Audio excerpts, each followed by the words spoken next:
I had this daughter bring her mother in, and Dad had been in the nursing home for about 11 months. And since he had been in long-term care for 11 months, she was depleting all of her financial resources. And the reason they came to us is because the nursing home had told the mother that she had to spend down all of her assets until she had no more than $2,000. They only had about $130,000 left. And simultaneously, this man, when he retired, had taken what they call option A, which meant, unfortunately, most men believe that they are the stronger sex and women are the weaker sex, when the opposite's actually the case. And so this woman, once her husband, who was in the nursing home, died, would have received none of his pension, absolutely zero, and would have been left with about $550 a month in Social Security benefits. She was rapidly spending down all of her money for him in the nursing home. And what we did is we were able to take that case, protect the remaining amount of money, get 3 months of prior nursing home payments she had made available to her, and get her into some assisted living, because she had isolated herself so much over the past few years taking care of her husband that she had made herself not have any more friends. She wasn't getting out of the house. So she had the opportunity now to actually live a quality life. She visited her husband every single day. He's still 5 years later alive in the nursing home, which is very unusual. Usually people only last a couple of years.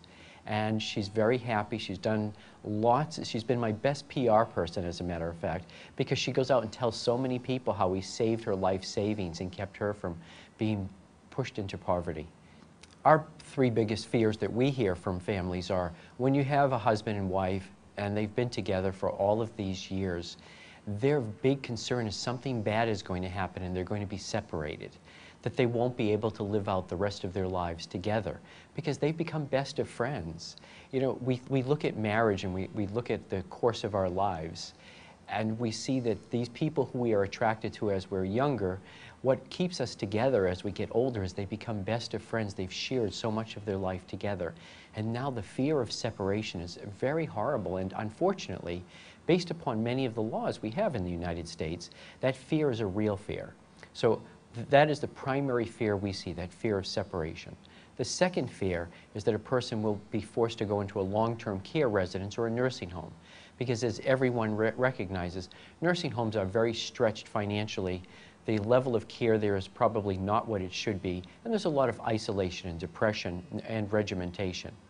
And thirdly, the fear we see is impoverishment. If one person does go into the nursing home, one of the things we see is that the surviving person who lives in the community often expends all of their financial resources taking care of that person, so that they have to move out of their home and move into some sort of subsidized or public housing because of their lack of financial resources.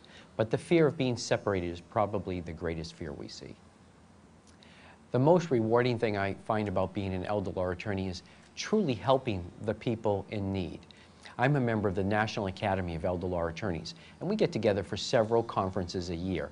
And while these conferences are educational, the stories each attorney is able to hear from another attorney about the wonderful things each of us has done for someone.